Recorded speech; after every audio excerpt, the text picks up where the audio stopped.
Bonjour à tous, je me nomme Kindambelapai Pascaline, étudiante à l'Université protestante au Congo, dans la faculté des affaires et des sciences économiques.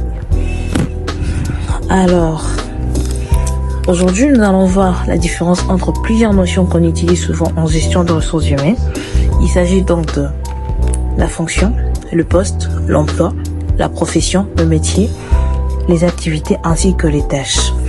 On les confond parfois, mais elles ont chacune un sens bien précis. Alors sans plus tarder, je vais commencer par la fonction. C'est le rôle général dans une organisation. Par exemple, il y a la fonction ressources humaines, la fonction comptable, la fonction marketing.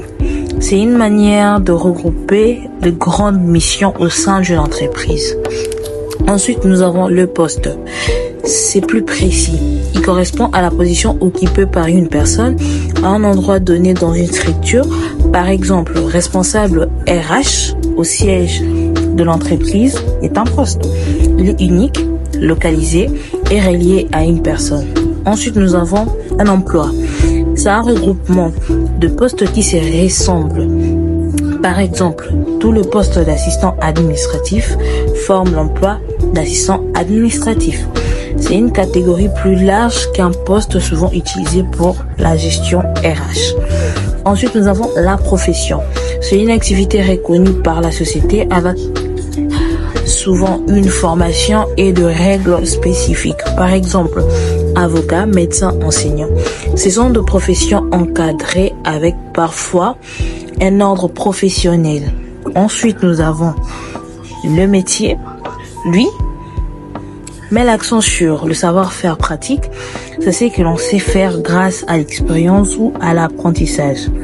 Par exemple, un menuisier ou un boulanger exerce un métier, souvent manuel ou technique.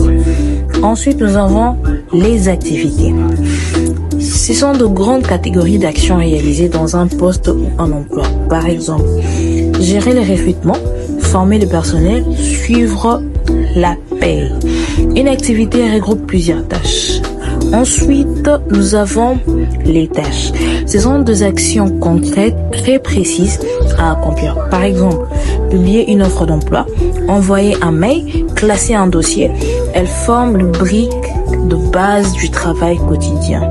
Pour clore, la fonction est générale, le poste est individuel, l'emploi regroupe de postes similaires, la profession est reconnue, le métier est un savoir-faire, les activités regroupent de tâches qui sont les actions concrètes. Merci et bonne soirée à vous.